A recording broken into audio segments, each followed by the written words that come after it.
What's up, everybody? Welcome to Dice House and our DCUO commentary. I'm bringing this video here today. I want to show you guys another operation from the new DLC 7 Origin Crisis content we got. This is the Brothers in Arms operation. We have 4-man operation.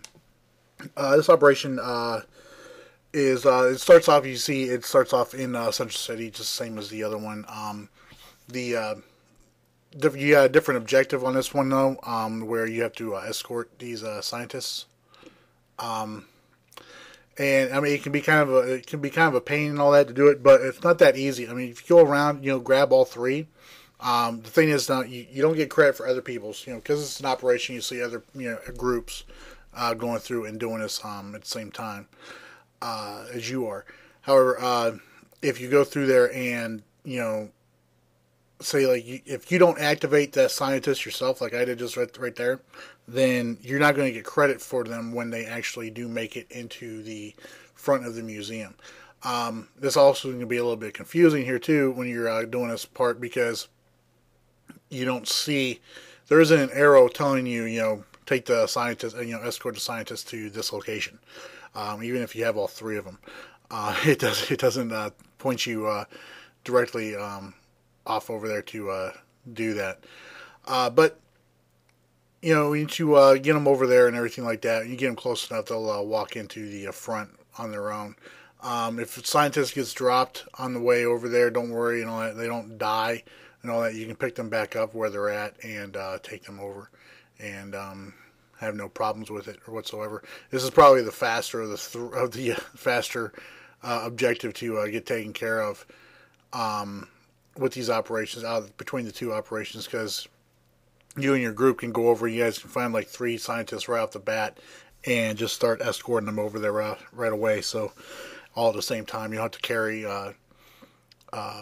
any crates over there or anything like that. So we'll get this scientist here in there, and then we'll go grab up another one here in a minute. As always, and all that, every time you run an operation, whether it's even though you've been in Central City before, if you because it's counts as a separate instance, you can go find, as you saw in the previous video, the 2 paradox monsters that I told you guys about, with the feet and everything. You can go attack those again if you want to get the loot from them. I highly recommend you do that, especially if you guys are still gearing up and all that. You're trying to get your get some gear better than the tier 4 that you have, or if you didn't have full tier 4 coming in here and all that, you can get lucky enough to get some like DPS gear or something like that. I've seen some really good. Even though it's green, I know it's really good gear. I've like almost replaced all of my tier 4 tank gear with tank drops that I've got in here. I think right now, I think all I have left to replace all of my tier 4 is the waist.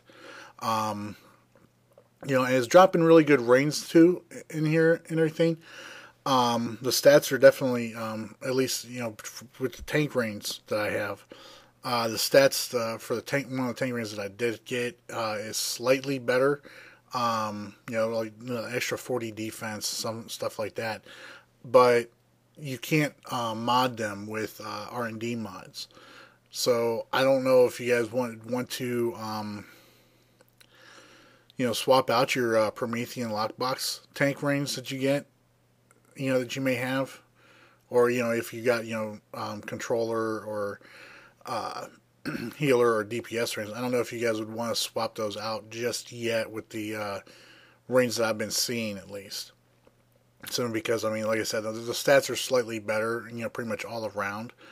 But at the same time too, it's like you're losing out on the mod and the affinity bonus that you get with putting an R&D mod in there. So I don't know. I'm still holding on to the tank range that I got, debating it, depending on what kind of other range I get. Still sporting the 2-hander right here and all that. I did actually end up getting lucky here and getting a couple of nice, getting a couple of weapon drops during this here operation. All that slightly better. No, pretty much the same stats as. Well, I haven't attuned them yet. They're still both unattuned. I got 1-hander and I got brawling, so I may actually go back to using Brolin for tanking again, which would be nice because this two-hander is like I've said before, it doesn't really matter what weapon you use when you're tanking and all that, but I'm not fully expecting this two-hander. I haven't really seen the benefits yet of like doing like a tap hold on a ad, to get that knocked back or anything like that. But as you see right here, we come over here and take out another one of these objectives right here, and then because after you get the scientists in, there's basically the same thing. You gotta go close the ruptures on the south, east, and west sides of the museum, and once you do that, you can go in. You can enter the museum itself, and then you go through another paradox wave. And like I mentioned before too, with the paradox waves, you have a chance of running into one of the iconic villains, the time travelers there. So there's a feat for that. So I mean, there's a lot of people I know have been skipping through the paradox waves. Even some of the guys in my group here from my league, we were talking about it, and they're like, nah, man, we just skip right through this. I'm like, no, there's a chance we can get a feat in here. And so I mean, until you guys get the feat, I'd recommend go ahead and fighting your way through those paradox reapers. Trying to make sure, though, like I said before, to make sure that you have a couple other groups in there to help out with the burn down on the bosses and everything. Because like I said, we one group I was with, we ran into Boomerang, and it wasn't fun. It wasn't fun at all. Just imagine when the Lightning Strikes content first came out, and everybody was going down doing the Central City bounties. Remember, Boomerang was pretty much is like the toughest one out of all the Central City bounties. Just imagine that all over again. Trying to four-man him back then. It's pretty much the same way here. Somehow, I'm not sure how, but we got credit for I believe that is the East rupture. So we were able to come right over here and attack this monster right here and bring him down. Like I said, the operations not overly difficult. Still fun though. Still fun to do, and plus, I highly recommend that you guys do them. If only just to get your daily marks out of the operation. Same thing with the challenges too. Like I've said before, you can get a total of at least 10 without resetting anything. You can get a total of 10 of the marks of reality a day just by doing the operations and the 2 challenges, iconic anomalies they call them. So in 6 days you can get the chess piece. That's not too bad. That's not too bad of a gear grind right there for marks. You can't really complain about that, especially with the gear that also does drop in these operations. I know, like right now, I think I'm waiting to do some reclamation of some mods that I have currently on a piece of tank gear, and they are going to, that may shoot my CR up. I think my CR right now is 92 right now, which that's pretty good considering, I don't have like any of the Norseman stuff equipped or modded. I don't have, the Prime helmet or anything like that. So I think it's pretty good. My defense, I think, is almost around 5K now, which is a good thing for a tank. Even though I'm a fire tank, health is the biggest thing for me. Having as much defense as possible too really helps. Because we were actually discussing this during the during this operation here, because these guys released Ellie and Vamp were with me when we were doing the tier 5 raids. And Ellie was talking about, he had to heal a lot more with me, and trust me, I was blocking my ass off doing those raids, simply because I knew those things were going to be hitting hard and everything. And I can get my health up to around 13K with the way I'm spec'd. I've got all the dominance and everything, but using one of the trinkets that I've got, I can get my health up to around 13K. And I'm still getting hit really hard, and that's mainly because I'm not buffing my defense up, I'm buffing my health up. So I mean, I don't know. I hate to say this and all that. Going in early, with maybe not without with a group that doesn't have like full tier 5 and all that, especially the tank, or you're not full tier 5, but at least a couple pieces of tier 5. I don't know, it might be best right now to try and run it with ice or an earth tank. Simply because the dominance boost they get, the dominance stat increases their defense, earth and ice. So I mean, I hate to say it. I'm looking forward to maybe being the very first one, the very first fire tank to complete one of those raids. It'd be really nice to put that, have that little notch on my belt there with that. But I don't know. We'll have to see. We'll have to see. I mean, I'd really like to be able to do that. I'd really like to be able to tank those raids simply because it'd be fun. Right here, we see the alternate Gotham. Or, I'm sorry, alternate Metropolis. You see right here, it looks like Green Arrow is considered like the criminal or the of Metropolis here, and apparently he's been captured and all that, like a leader of the resistance. LexCorp is very prominent, and obviously Lex Luthor here. Something happened to where Lex Luthor was able to take control of Metropolis itself.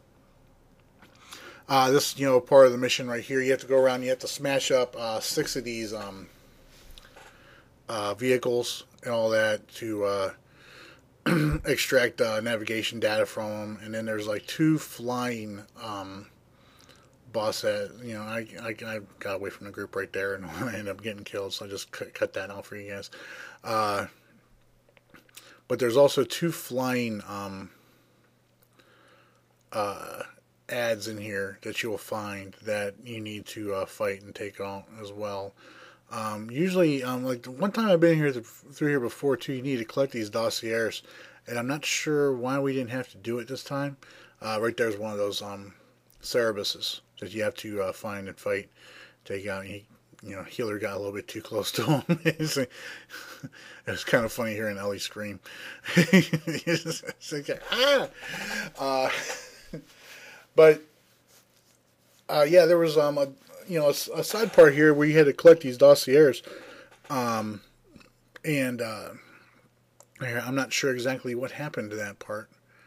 Usually they're in these little buildings. You see that building right there in the background next to the vehicle, where you'll find that dossier at. I don't know if somebody already collected it or what while I was off on that.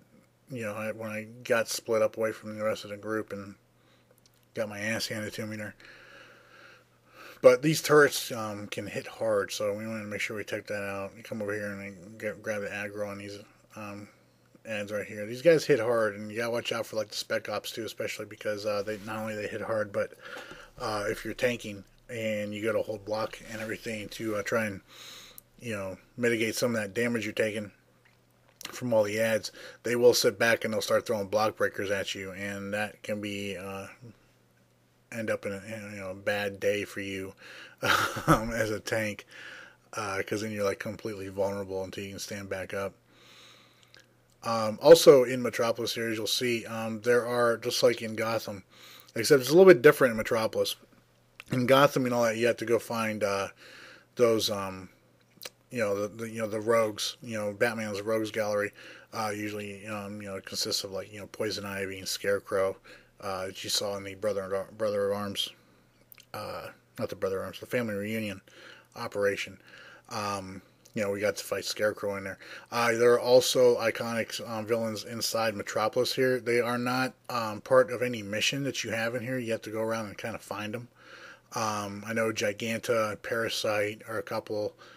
And pretty soon here we go off to Revamp found another one that we'll go over and fight. So there's a feat for defeating all of them. Not all of them spawn into the instance at the same time, so it may take you a while to you do a couple on it. But they also do drop loot, so definitely want to make sure that you go around and find them and do them, even if you already got the feat done and you're just trying to get some extra gear or FE5s.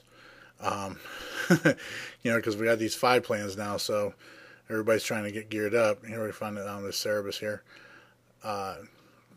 This will be the last one that you need to find. Like I said, you have to find 2 of these, and then you have to destroy 6 of the LexCorp vehicles to continue on with this mission right here.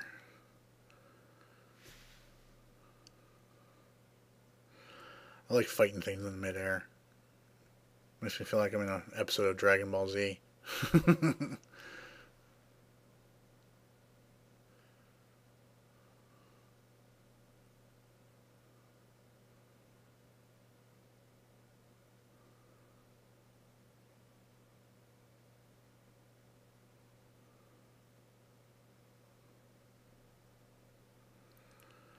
Also, there are briefings in this instance. There's 4 in this instance, in the Metropolis instance itself, and there's one more. I'll show you where the last location's at for that one. And once you go inside of a building here, I don't have all the locations on this video for you guys. Like I said, with the family reunion video, I will have a link to a post on the official forums from Tesseract from Odyssey, who was nice enough to take screen caps of all of the briefings and everything that you can find in the alternate Gotham and alternate Metropolis in order to complete those briefings out. I don't know if you take a closer look there at my hands and all that. Those are the Dark Defender hands that I got from the alternate Gotham briefing. So might be sporting those for a little while. They're kind of cool. I don't know. What do you guys think? You like these ones, or you like the ones I had on before? I know a lot of people don't like when I change my styles up. And yet there are some people who like scream for me to change my styles up.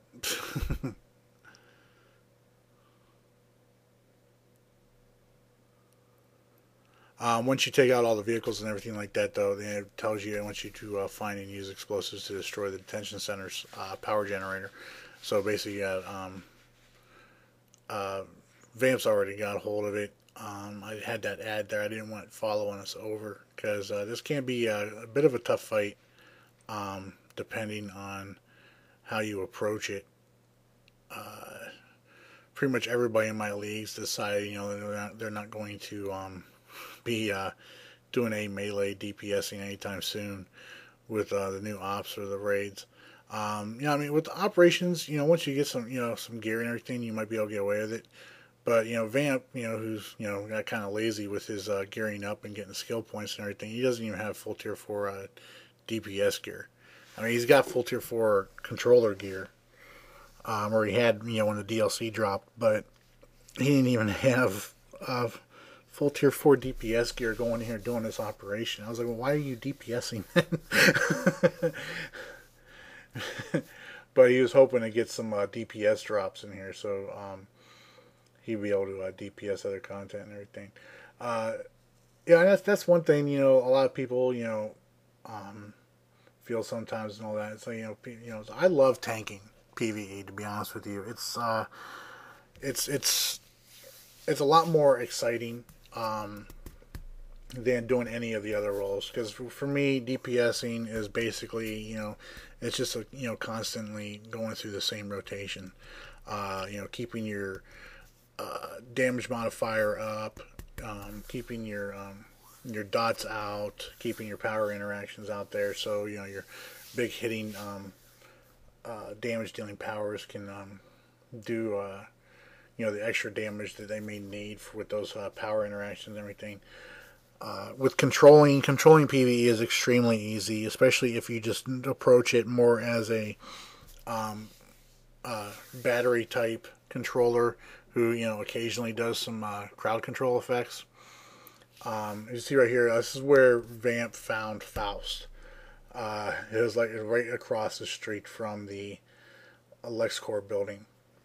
I got over there and we couldn't see him yet, and so I just started trying to pop powers and everything to get aggro off of Vamp, here, and Ellie came over, and he was like, I can't even see Superpatriot over here. I was like, I don't care, just start throwing out heals.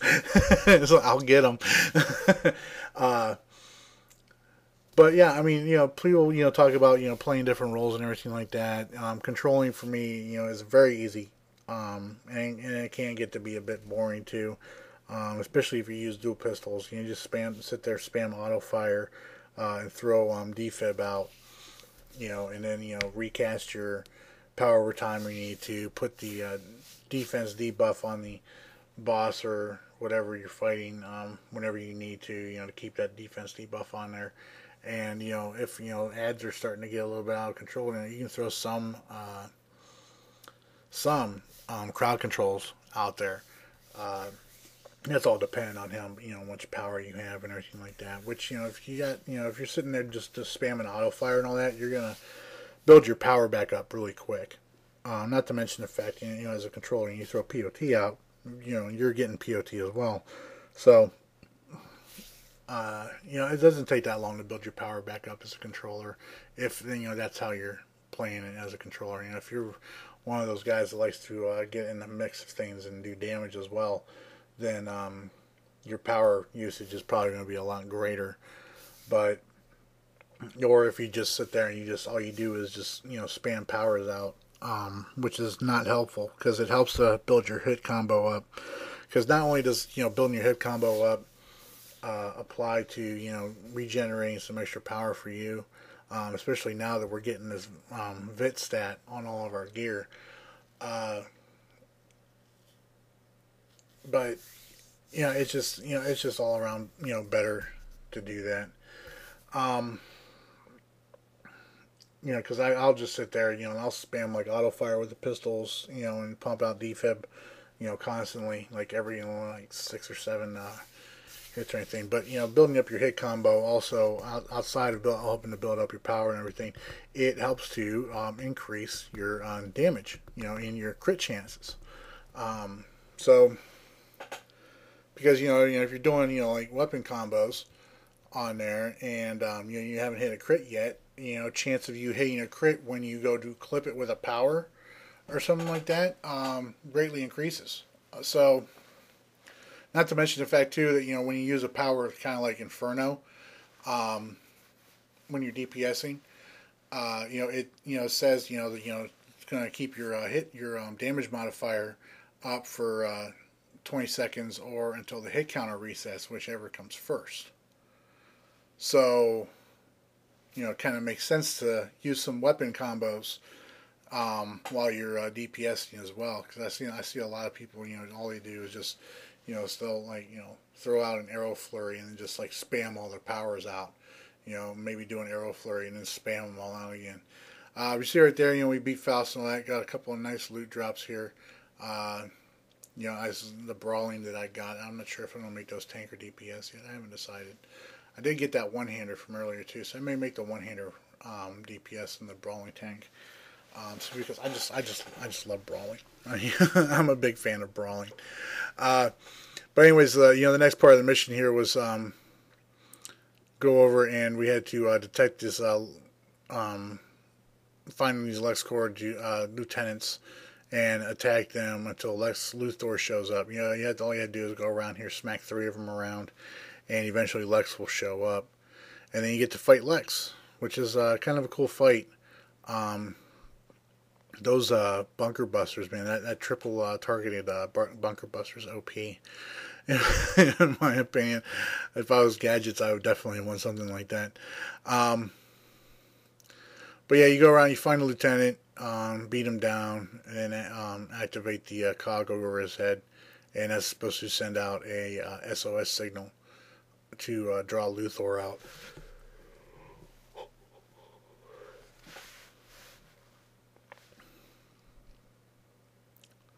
But lots of fun. I did get the briefing done in this operation here. Like I said, I'll show you where the last location's at. It's not that hard to find, especially if you've been in the operation before and you kind of listen for it. The others are a bit difficult to locate, at least based off of just the screen captures we have right now. I was trying to use those screen caps and the mini map on there to try and locate where some of these briefings are at. And I had a little bit of a hard time with a couple of them, but I was eventually able to find them, no problem. But with those, you get a corrupted Kryptonian feat style, which, yeah, I mean, it looks kind of cool. Looks kind of cool. I'm going to stick with Amazonian for now. But, let's see here. We come up here on this last lieutenant here with a bunch of ads around him, which is really no big deal because they burn down pretty quick. I get stunned a lot, though. So but you see right there, after you get the third one, Lex Luthor shows up. And you just go to town on him. You gotta watch out for that bunker buster attack of his. And watch out for his hand blaster combos. Some of his combos hit pretty freaking hard. That also goes hand in hand, though, with what we've been saying about... lost my train of thought there for a second, folks. I'm sorry. See, I was talking about Lex. Completely lost my train of thought there. I hope it comes back to me. I'm tired, folks. It's late for me right now. I do apologize for that. Wow. I completely lost my train of thought. Right there. I must be getting old. I don't know. Anyways, though, Lex here, like I said, is basically a tank and spank. You come up here, and eventually he will decide to run off after you burn him down. There's a nice little cutscene here, too, which, again, I really wish the rendering was quicker on the PS3 and more reliable on the PS3 than it is right now, because you're missing out. We miss out on some cool looking stuff in some of these cutscenes, especially when the voice goes out. We don't get to hear what's going on. It's like right now. I mean, I know I don't have my game sound coming through right now, and I do apologize for that. As soon as I figured out exactly how to make it come back through, I will do that. So, any future cutscenes, especially with the raids coming up, you guys will see. Anyways, here, okay, we beat Lex down and everything. He's supposed to be standing right there, and he flies up, goes inside the LexCorp tower.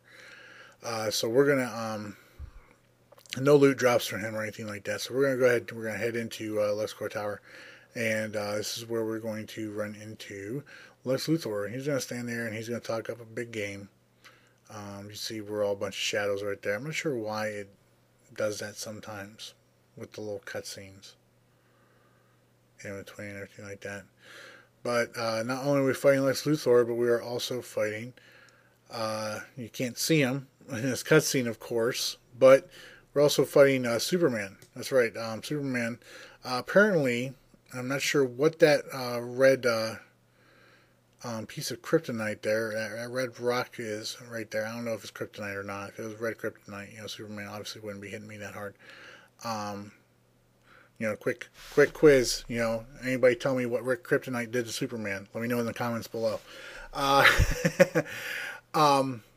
But apparently, in this alternate timeline, Lex Luthor was able to get control over Superman somehow, and get him to basically kind of be like his enforcer and everything. And I don't know if you guys have ever watched, Superman the animated series. There was actually a storyline kind of like involving this, where Superman ended up joining forces with Lex Luthor to, basically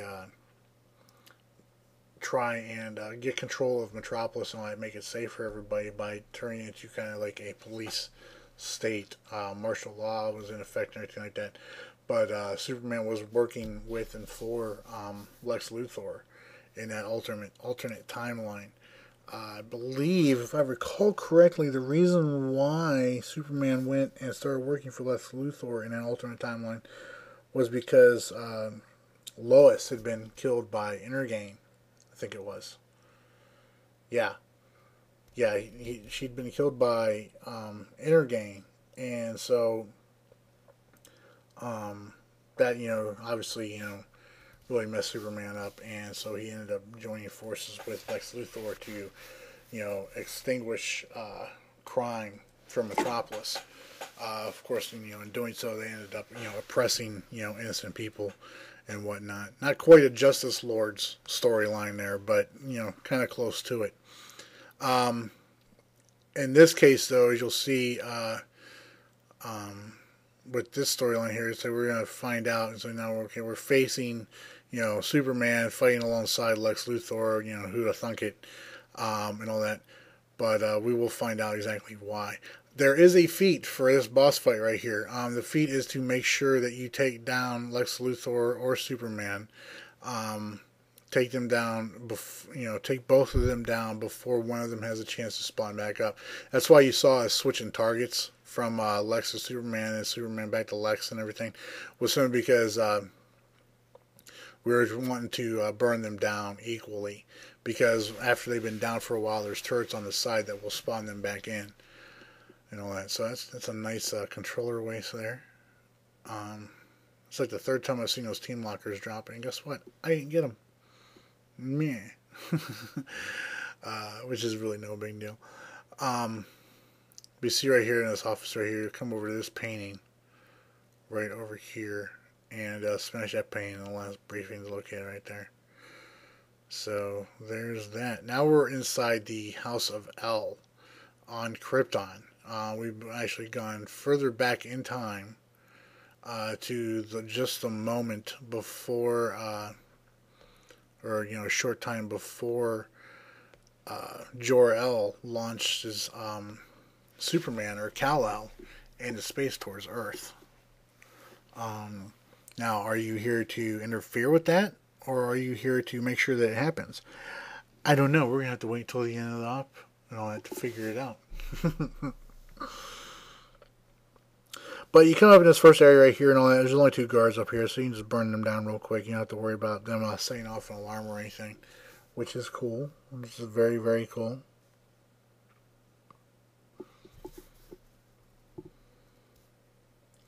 But once you take them down, you can come over here and activate that terminal, and then you can start walking in.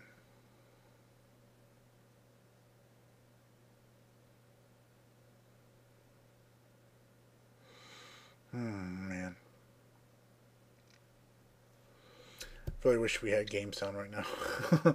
I do apologize for that, folks. So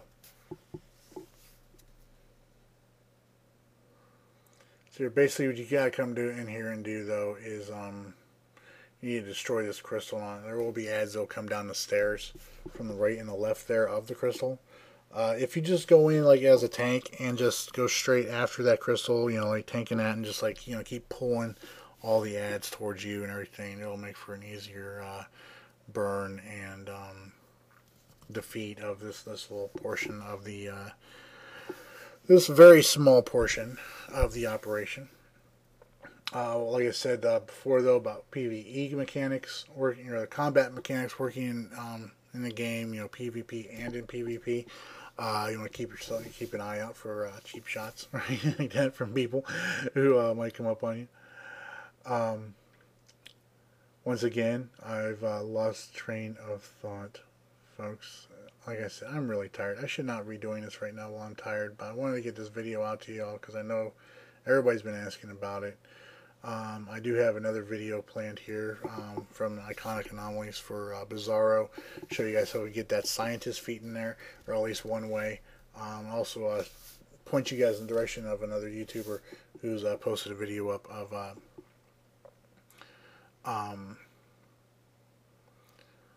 them getting that feat in a different way. But yeah. Oh, I know what I was talking about. The ads throwing freaking block breakers on you. Yeah, they'll do that. And one of them was a staff user back there. And staff's block break hits hard. Anyways, Jor-El's going to run across there and he's going to go in the other room. You do have to go over there and fight. There's a, kind of like a mini boss over there, along with a bunch of ads and everything. You can pull some of these guys out if you want, or if you can. It doesn't really matter though, because he eventually ends up respawning them back in. Once you get in there though, you see those flames off to the sides and all that. Make sure you stay out of those flames, because they hurt a lot. And I mean a lot, a lot. Seriously though, if you're not careful, you can get burned down by those things pretty quick. And this boss right here, he's not overly difficult. It's like I said though, keeping yourself out of the flames surrounding around there, the fires. That definitely helps out. Being able to hold aggro on him would definitely help out. Simply because he's just one of those bosses, that's hard to hold aggro on as a tank. There's bosses like that through all the content, which to me, I don't know, it feels kind of annoying, especially when some of them, go through like weapon combos and you block them and they don't go down. It's just kind of annoying for me. I don't know.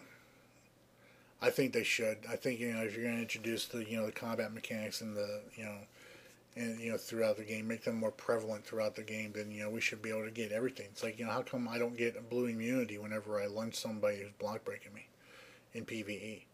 How come I don't get a blue immunity when I block break an ad who's blocking? Yeah. Might make those tier 5 raids a little bit easier, that's for sure, if I can get that blue immunity like we do in PvP. I don't know. It does seem, though, like, with some of the bosses, I do understand why it's set up like that, to where, you can't, block break them, for a stun, or you can't, block them, and stun them whenever, you're holding block and they're doing, like, a lunge attack on you or something like that. Doesn't really seem fair to me, but then again, these bosses and all that, they're supposed to be tough. They're supposed to be, as tough as they are. So, I don't know. I've got no complaints so far. The tier 5 raid is like really hard. Those tier 5 raids are extremely hard. But people are starting to beat them now. From what I've been told. I have yet to see like any video of this or anything like that. I'm sure it's out there. But yeah, like I said though, it's been done so far. That's what people, have gotten a couple pieces of tier 5 though already. And I think, one of them may have had the new time traveler piece too. Nobody, as far as I know, though, has completed that style out simply because, that's going to be one of those styles that it's going to be difficult to complete. I think that's the Booster Gold inspired style. And there's another style too as well that they didn't introduce to us at all. All this time they've been talking about, they've been holding out on us, which I think is just kind of wrong. Anyways, you come over here and you beat this boss right here. I got those tank shoulders on it, which is really nice. Health and power 5 would have been nice to have. I wasn't really worried about getting it though. So because I don't use mods made from those stats, so it's no big deal. No big deal. But anyways, you're going to come up here now, and this is the final boss fight area. This is where you have to actually fight Jor-El. There is a feat associated with this, which I will tell you guys about when that part comes up. I can't remember this part. Like I said, this is like the only second time I run through it. But I'm not sure exactly what he's saying to her. That's Superman's mom. I can't remember her doggone name now. Unless it's not her. I don't know. But you come in here to fight Jor-El. This is basically a tank and spank, except for two things. One, eventually he's going to jump to the middle like that with those 3 crystals in, and he's going to do like a pulse beam attack, similar to Kronos's from the Owen Science Cells. However, he does his a little bit of a twist because he'll come around full 180 and then sweep back around with a 160, and I'm like, really? Anyways, once he gets done with that laser attack right there, what he's going to do is he's going to, these guards and everything like that, they're going to bring more crystals in. There's, like I said, there's a total of 3 that you have to prevent from getting in there. Obviously, the feat is to make sure that he can't do that attack more than once. And this is after he recently got married, I guess. So I don't know.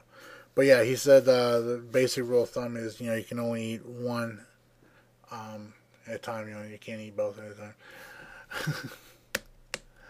time. Gosh, I've been like rambling on about nonsensical stuff this entire operation.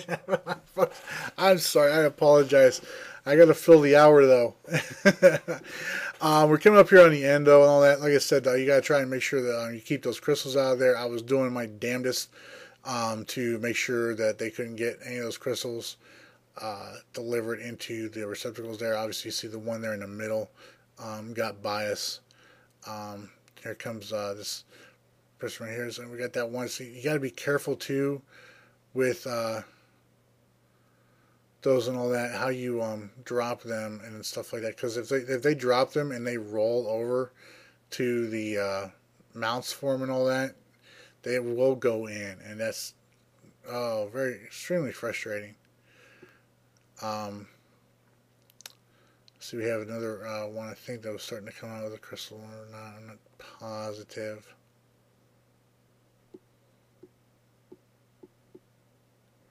I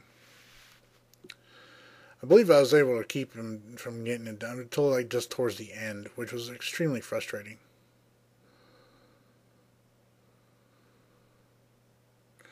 Yeah, he was able to get one more of those attacks out, which was extremely annoying and frustrating that we weren't able to get that feat. But we'll get it eventually. It just takes a little bit more everybody paying attention to when those crystals are being carried out to keep them from being inserted into the receptacles for them. As you see, though, the controller, I believe it was, it kept going up and getting the doggone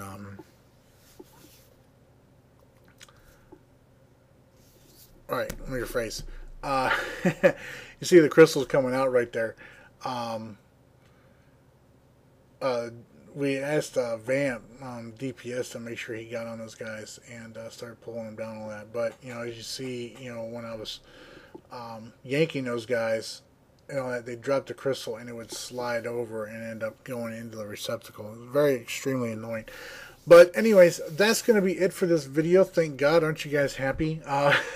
You see right here, future Batman comes down and he does something with that crystal on the machine right there, and before it takes off. So I think to make sure that Superman finds somebody that's a good influence to him and not somebody like Lex Luthor, who's a bad influence. Anyways, let me know what you guys think in the comments below. If you liked the video, please do so by giving it a thumbs up. And if you haven't done so already, please subscribe.